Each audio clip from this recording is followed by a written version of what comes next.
everyone. Happy Sunday. Today we have a special super evolutionary woman from Southern California. Let's welcome Michelle Tichy. Welcome, Michelle.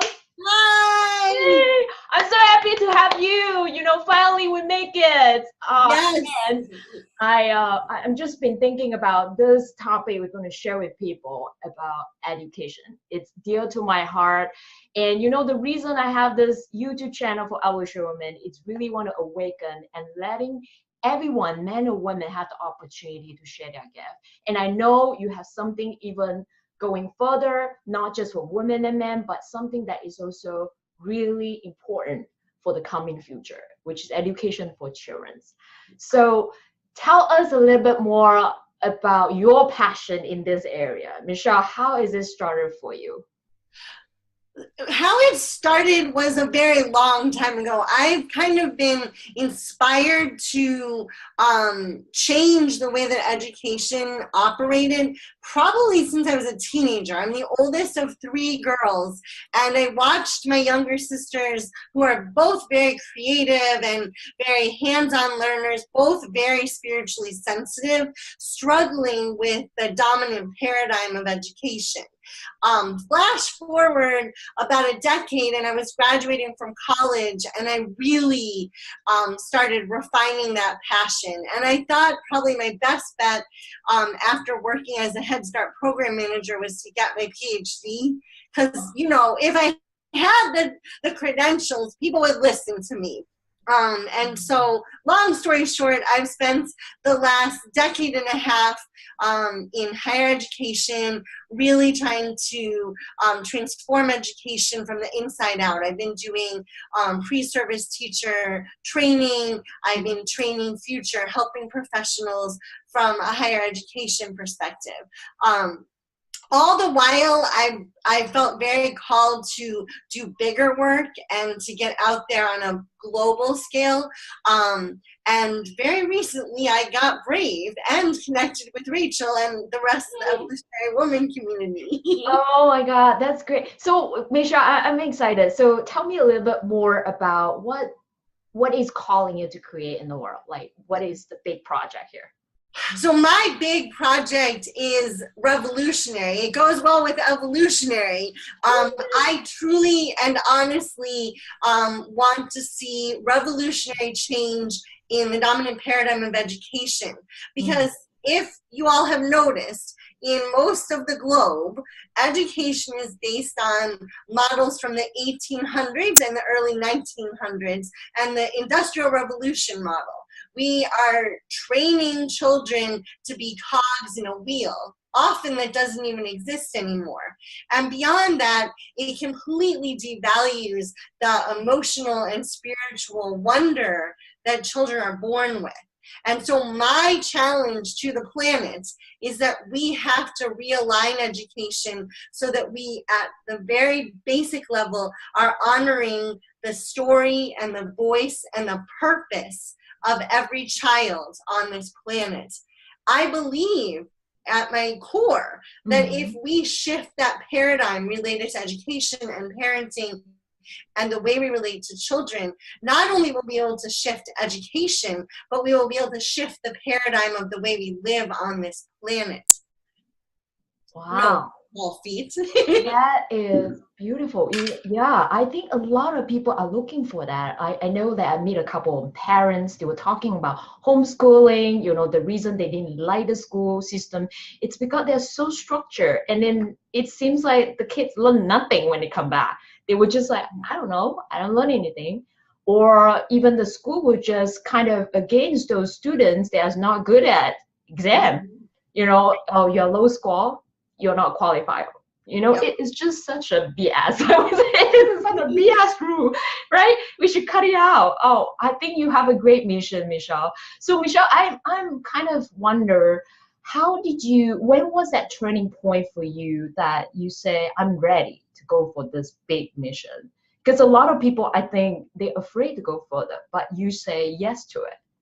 I've been listening to my inner voice for a long time. I've seen myself as a spiritual seeker for a long time. Mm. Within the last couple of years, that call has become louder, and the reinforcement from signs from the universe and synchronicities have just really led me to a point where I have to go for this, and I have to go for it with everything in my being. Partially it's because I'm seeing people I've been working with as my students who want this. They are the ones who can actually create this change, and they feel trapped by the system. And so if I don't get out there and start challenging the assumptions of the status quo, then how in the world are my teachers who I'm training going to be able to do the work that they feel called to do? And so I think a lot of this comes into the times that we're living in. Clearly, we are living in very challenging times right at this moment, and that has been a call to action for me to live out loud and to fully manifest my spiritual calling. So, wow. And also, Michelle, how do you nurture that part of your inner voice? You know, it seems like a lot of people has a hard time to hear their inner voice, but yours is like you say, it's pretty easy. You're getting louder, and then you accept that. But do you have like a practice that you use? You know, like kind of nurture that part of you. Some of this may seem really simple, but I have a 4-year-old and a 14-year-old. My daughter is 14, my son is 4, and part of my daily practice, the most simple meditation, is that before we get out of bed in the morning, my 4-year-old and I do a loving compassion meditation. Basically, we give each other love, we give our family love, we give the community love, we give the planet love. And through the lens of a 4-year-old, that's just a beautiful, pure activity that keeps my channels very open. And then similarly before bed, and I've been doing this since she was a little girl, my 14-year-old and I do a similar loving kindness with each other before we go to sleep at night. And just the most simple loving kindness practice at the beginning and end of my day has always kept my voice clearly aligned with my purpose. And just being with my children is a meditative practice for me, because I don't want to be always on the phone and running around ignoring them. When I'm with them, I truly want to be in their presence and enjoying their wonder in the world. And I think because my calling is so aligned with children and youth and empowering them, being a mother has been a main part of that. Now, I try to do, yoga practices and all the standard meditative practices, but at the end of the day, if I stay focused on my loving kindness with my children, I tend to keep clear channels to my inner voice. Wow. See, if there's a parents you watching this, connection with your children is the key part of align with your truth, and knowing that what comes to you, it's that pure energy that you put it out, right? I love it. Loving kindness meditation. Wow, that's powerful. So is there anything else that you do in your life? I know you say you were teaching in university and school, right? And did you have any practice that you do with your students? Yes. So something that, in addition to present moment awareness, which is something that I've been working with my students a lot over the last couple of years, I really work with them to remember that just taking a deep breath, being present here and now, will clear some of the clutter of what gets in the way of them being present to their students or their own children.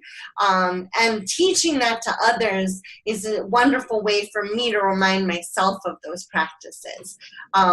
So I have been involved in some more involved aspects of, working with teachers on mindfulness and educational leaders with mindfulness and contemplative practices. But at the core, no matter what else is going on in my class or a workshop I'm running, I try to remind us all to be here now, as cliche as that is, to really bring us back to right here, right now, body, mind, and spirit. How are we doing? What can we do to stay more present? And how can we be of service to ourselves and to others? So, Michelle, if I'm just wondering, like a lot of struggling parents out there, they have a hard time to connect with their children, and then it sounds pretty easy when you say that, right? Do this, do that, do it. But if let's say I'm a struggling parent, say I wonder how could I? What is the first step I need to do in order to reconnect that or educate myself in order to educate my children? What's your advice on that? Well, let's start with the most basic human need. Let's breathe. Let's breathe with our children and be present to their energy. In 21st century culture, we're often running around up here, trying to meet deadlines, trying to get here, get there. And sometimes if we can just say, for the next 5 minutes, I am going to sit and be with my child, whether our child is 6 months old or 16 years old.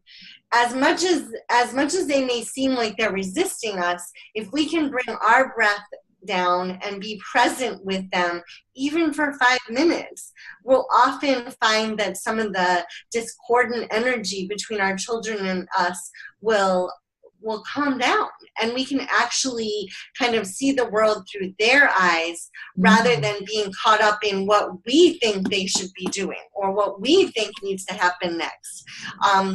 I think our children are kind of spiritual guidance for us. And so if they're bouncing off the walls or unregulated emotionally or energetically, then I often want to look at myself in the mirror. What's going on with me that's being reflected back through my children? Wow. Whoa, that is a golden wisdom there. Do you guys get it?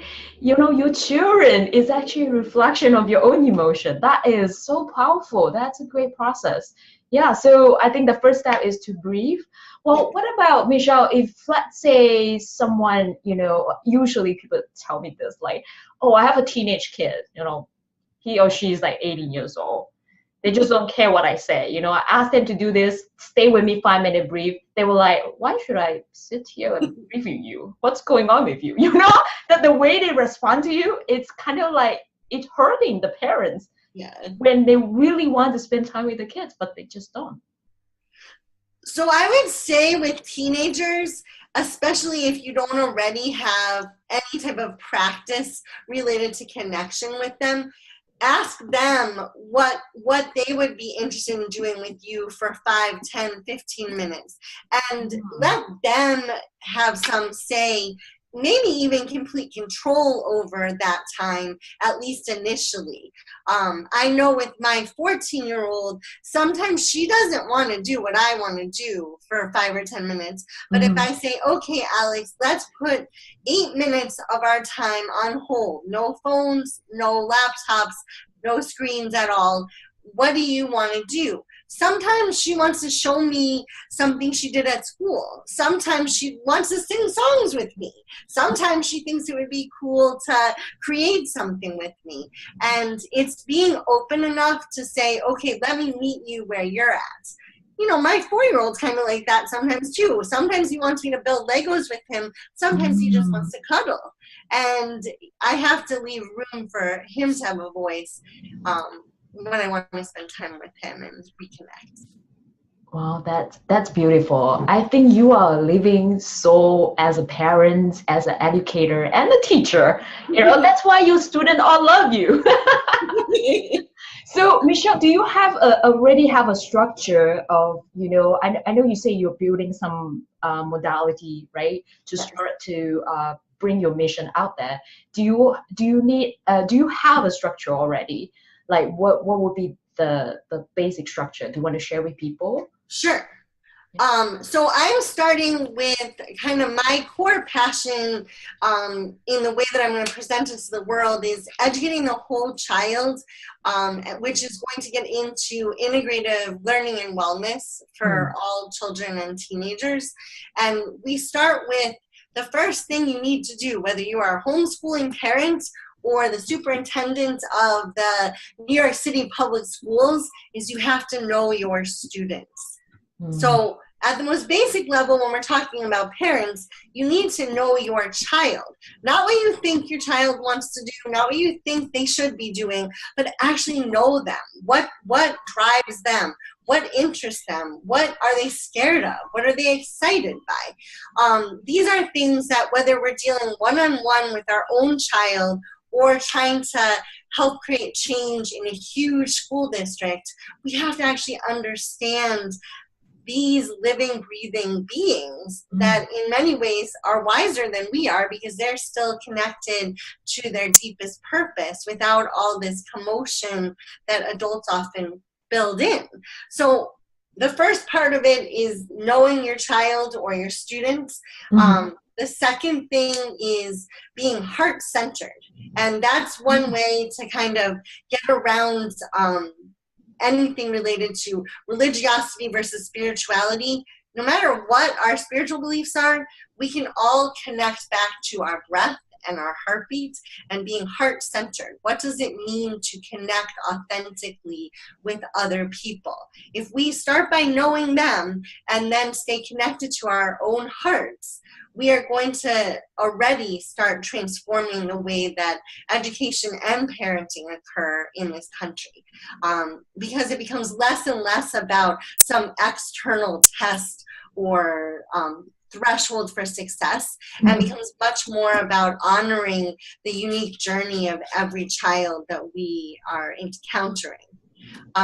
So those are the two first steps. And then the next one is getting more into like the pedagogy or the educational practices. And the third one that I'm putting out there is that we have to make education authentic, real world, and project or problem based. So rather than being about worksheets or the coolest new computer program, I want to see children being able to actually solve problems creatively and work together and with adults and with other kids to figure stuff out. I mean, they have the gift of pure, unadulterated creativity. They have wonder. If we tap into that, they will learn without any resistance. They want to figure stuff out and solve problems. If you watch preschoolers in a play-based playroom or on a playground, they're not asking what the instructions are for the jungle gym. They're figuring it out. And if every classroom and every homeschooling environment looked more like that all the way through high school, can you imagine what amazingness could happen? Yeah, I totally with you. Oh my God, that is so true. You know, one of the things I was wondering, like a lot of parents, when you see, I don't know whether this is the same situation for you with your children. Did you actually talk with your kids like the adult conversation, or you talk like you just think they are the child, so you have to change your language? What's your thought on that? You know, a lot of parents like, they are just children, you know. You have to be like children, you know, or don't care about when you have the conversation with an adult, but they're actually listening. They do. I made plenty of mistakes with my 14-year-old when she was little, you know, because she was my baby and I had her with me, but I was still in grad school when she was a baby. So I was always having my conversations with my colleagues. And then she became 3 or 4 and she started having opinions about what we were talking about. And I knew that in theory, but actually having my 3-year-old say, no, actually, I don't think children would like that. That's a bad idea. Oh, okay. Wow. So, understanding that even if they are not mature enough to fully contribute, they are paying attention all the time when they're with us. So we can't have phone calls that we're getting all mad at someone at work and think that our children are not taking that in and becoming part of our story. So we have to be cognizant that they're there and they are part of our world. And yes, they need things at their level. Like my 4-year-old needs an explanation that's different than my 14-year-old, who needs different explanations than a grad student I'm working with. But they still are learning constantly from everything we're exposing them to.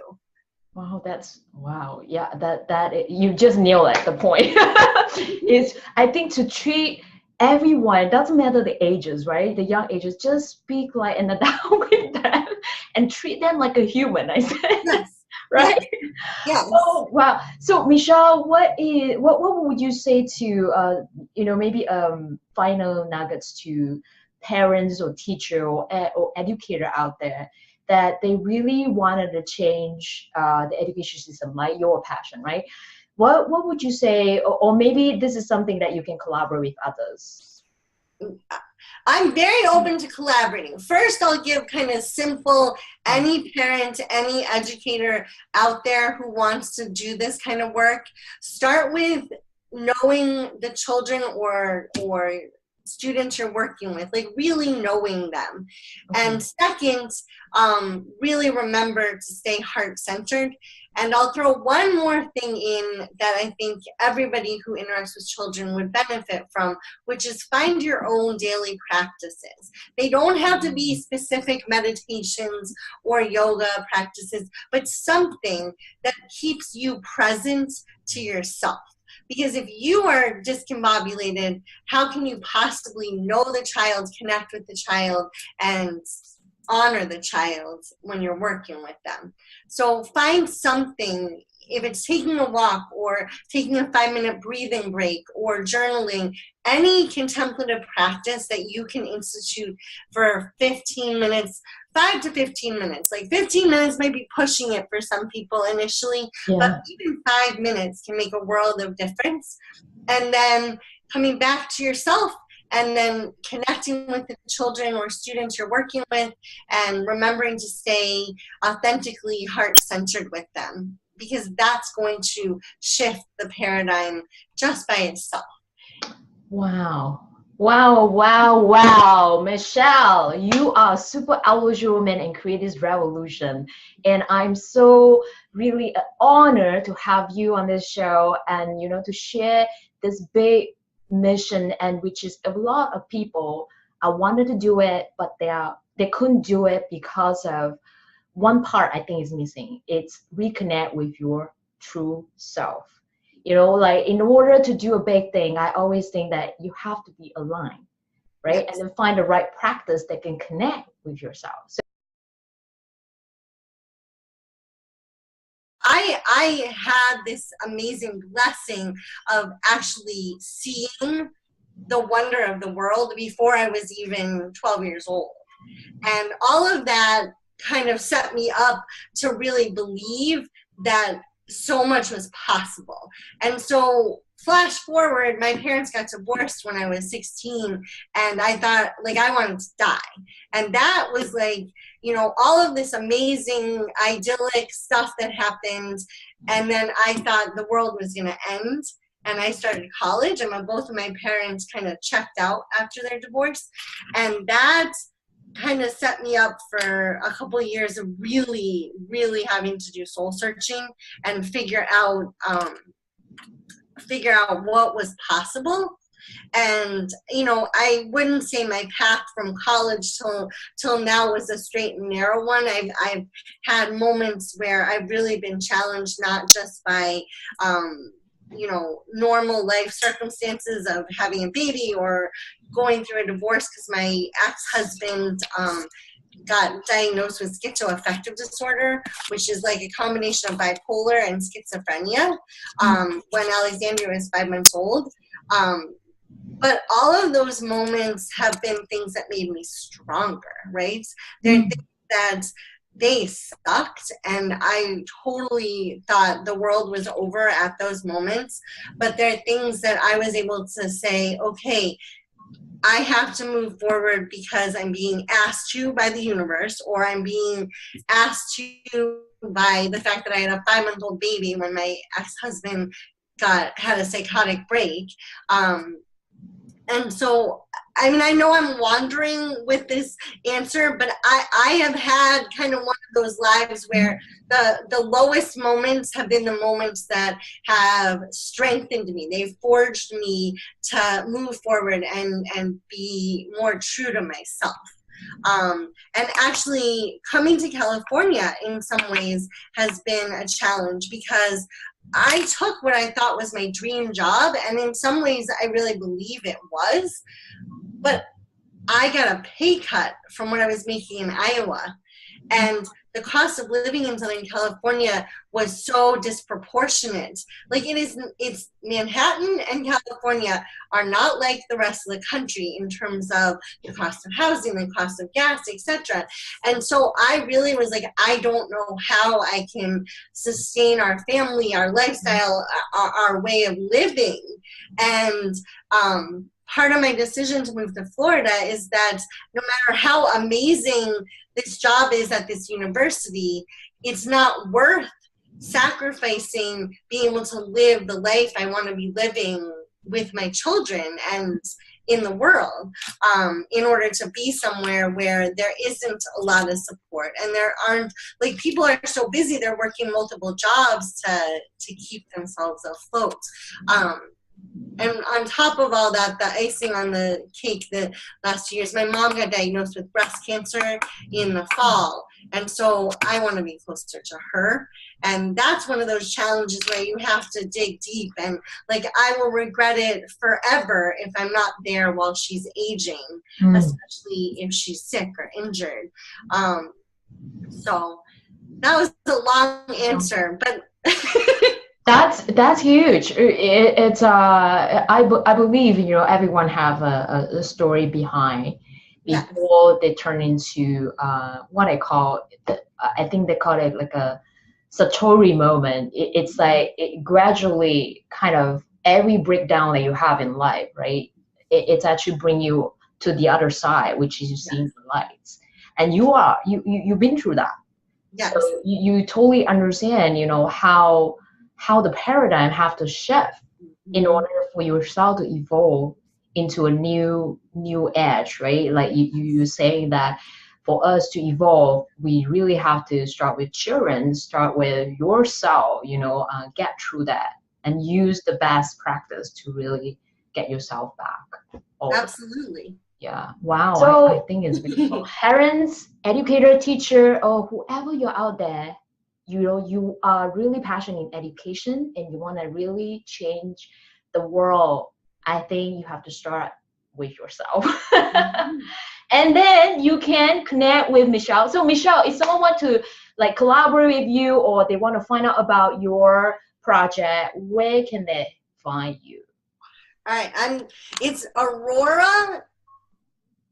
AuroraRenCC.com is my brand new website, and I will send this so that we can make this available. Okay, fantastic. All right, guys, you will see below this video and then connect with Michelle. You know, it doesn't matter whether you want to collaborate or you want to learn or you just want to know more about your children, about yourself. That's the best way. Absolutely. Find your own life and become an evolutionary. Well, thank you, Michelle. Oh, Michelle, wait, before we thank you for that, tell me what is your definition about evolutionary women? My definition of an evolutionary woman is a woman who is actively engaged in her own evolution and connecting with the broader evolutionary world that we are emerging into. We are the cutting edge of this huge spiritual and energetic shift that's going on right now. We are the leaders of this evolutionary era. Wow, love it. We are the leader. All right. guys, you are the leader. Doesn't matter you're man or woman, but Yes. we all stay on our evolutionary path. This world can change. All right. Thank you, Michelle, for playing with us today. And thank you for watching, guys. Remember, love yourself, love others, and do something that matters to the world. Together, we can create a global love revolution. Bye, guys. See you next week.